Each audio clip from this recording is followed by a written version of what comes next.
Good afternoon, and welcome to More Than Meets the Eye. I am your host, Blind Prime, and for today I have for you Transformers Legacy Voyager Class Blaster. Here he is, and we are going to talk about him today. If you like what you see here, please do all the things people ask of you below, and if you don't mind, this may take a bit. And I'm trying my best to describe it for the blind, so bear with me.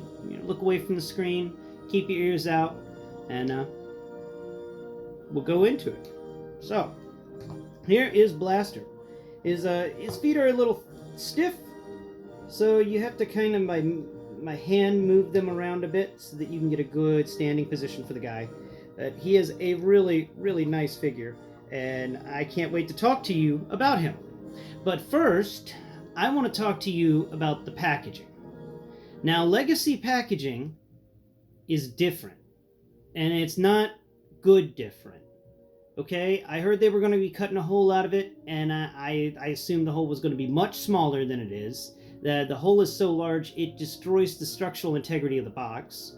In addition to that, the cardstock that they make these boxes out of is so thin that they wouldn't print a Pokemon card on this cardstock. All right, it's trashy cardstock. It's just the cheapest of the cheap that they possibly could cheapen out on. I do not get it. I don't understand it at all.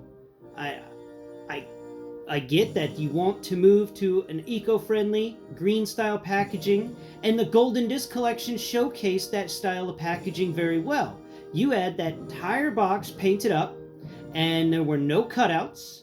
It's sealed.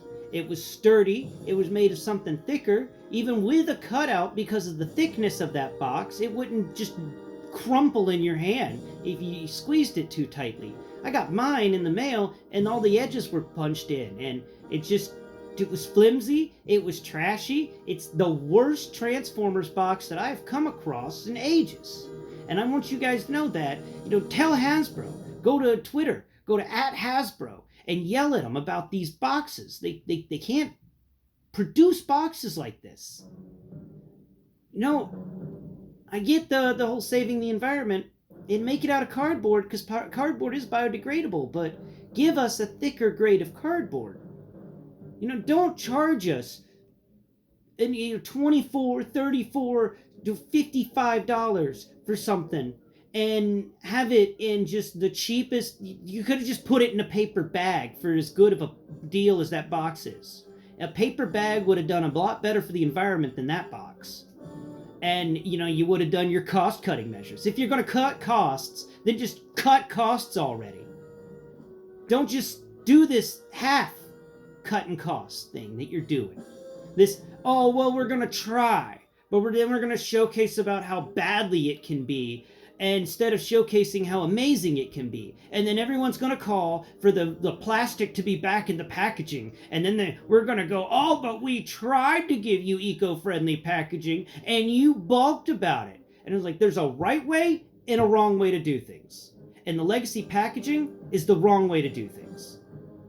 The Golden Disc packaging is the right way to do things. They literally have packaging that they've already come out with earlier than the Legacy packaging. And it's better than the Legacy packaging, and it still does all the eco-friendly things that Transformers wants to continue with, that Hasbro wants to continue with. And, yeah, we're not even going to talk about the G.I. Joe Classified when it comes to plastic in the packaging. Good job there, Hasbro. Really success there. You just keep treating Transformers like it's meant for a smaller audience when they're 3D puzzles that actually do a lot more than a fidget spinner to calm one's mind down. Alright. Rant over. Now, let's talk about this freaking awesome Blaster. Alright, guys? This guy is the cassette player robot you've been waiting for.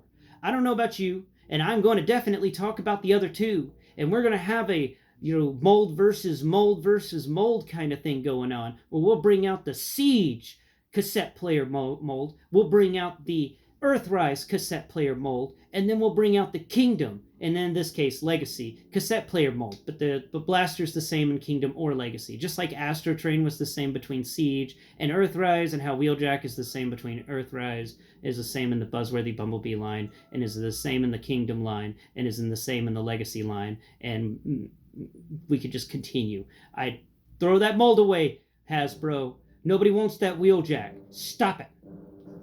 Stop it. Nobody wants the Wheeljack. All right.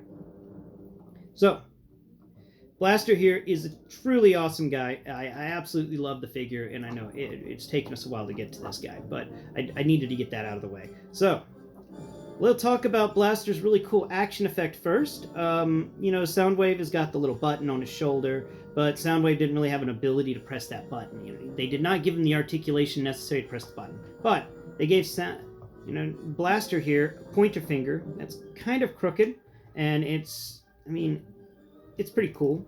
But you can go over here and actually hit his eject button and open his chest compartment, which brings out his cassette player, which we're going to have an entire little video on this guy. And we're just going to keep him in his little cassette mode for this one. But yeah, his little cassette player, which is apparently done in clear plastic. I really like the feel of it. It feels sturdy. But the clear plastic does have me worried. He's got a nice cassette player thing going on the front. Yeah, it's a window that you can see the cassette inside of. And he's also got the Blaster diagonal slash, which I'm assuming they painted in yellow. And there should be an Autobot symbol there. And I think that's what that little rough bit is right there. That may be the Autobot symbol. But if I remember right, there's an Autobot symbol in this slash of color. But onward to talking about some of his really cool features. So we've got him, in articulation-wise, about the same as normal Transformers from the Kingdom line. He doesn't have double-jointed elbows. His wrist his hand kind of goes in a bit and out a bit, but that's mainly due to transformation. So his hand is pretty static in that it's just there. You can do some slight messing with the arm. You can pull out 2 elbow joints. Like you can get a nice double elbow going, but you do have to kind of break the transformation slightly because he can do that for transformation. And I'll showcase that in the Blindformers episode when we talk about that. His head is, it's Blaster's head. I think they did a decent job with the sculpt. You can feel his chin, there's his nose, and his mouth. Apparently I have stern face, I don't have smirk. There was a factory problem out there, and some of you may be lucky enough to come across a Blaster with a smirking face. And if you do come across a Blaster that has a smirking face, you keep that guy. That's actually a factory reject. That was a mistake. And you know how mistakes are. If the mistake is okay, then it's going to be a collectible mistake. If the mistake is terrible, then nobody wants it. But if it's something fun like a smirking Blaster, then people are going to want it. All right. The left arm has got the same articulation stuff as the right arm, except it has a closed fist, so you get that. His shoulders, not really much going on. He's got a pretty nice, smooth upper body that leads to his head. There's not even much molding there. You get a couple of bumps and stuff, but that's mainly molding to make him look more like the G1 in a way. He's got little bumps on his sides. Siege port wise, we'll get into siege ports before we go on any further. So on his back, he's got 1 and 2, and we're going to spin that around so y'all can see if you can see. He's got 2 siege ports on his back, and on his lower part, he's got this cool butt skirt, but there are no siege ports on the butt skirt. And you're going to turn him around. There are no siege ports around his head, but he does have the 3, actually, his pointer finger hand has a siege port in it, so he can grasp a weapon there, and have more of a trigger finger than normal. But there are 3 on each of the arms, 3 siege ports on each arm. That comes up to a grand total of 8 at the moment. So we're going to move on down to the front. We have these really nice molded buttons, so You got the eject button, and most likely the play button, and actually it'd be eject, then rewind, then stop play, then fast forward. That's how it would be, unless the eject is on the far left. If that's the case, then it would be eject, rewind, play, pause, fast forward. That's pretty cool. I miss the buttons, guys. As a blind person, I miss buttons. I just had an argument with my dehumidifier earlier today because it's got a digital reader on it. It just makes beeps when you press the buttons, and it overheated and it's not working, and it just kept beeping at me every time I hit buttons. And it's just, I want something where I could just flip a switch. You know, those are, I miss the days of switches. People jumped into the whole digital thing and forgot about us blind people who really do not do well with digital things. Oh, are these siege ports on his backs of his arms? Okay, we're getting back into the transformer. Sorry about that. Actually, yeah. So that's another siege port I didn't even recognize until just now. He's got 2 siege ports on the backs of his shoulders. So that comes up to a grand total of 10 siege ports on the upper body alone. And we're just going to put his gun right here in his hand. Here you go. Just hold your blaster rifle. That's right. Blaster gets blaster rifle. There is 1 siege port on each of his legs, on the lower legs. Let's see, is there any on the front? Any siege ports on the front of the guy? Whoop. Oh, what's that? Is that a siege port?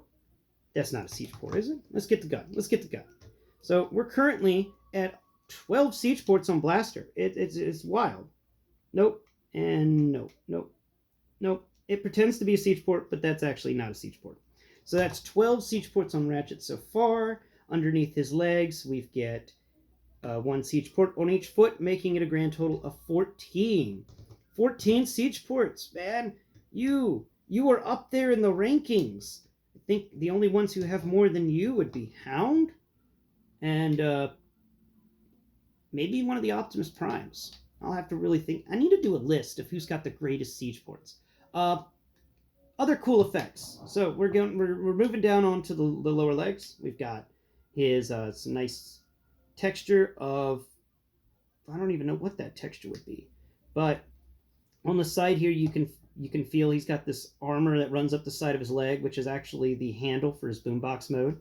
And then on the front of his legs, he's got speakers, and these speakers are fun because you can tap them and you spin them around, and then you can seal them away.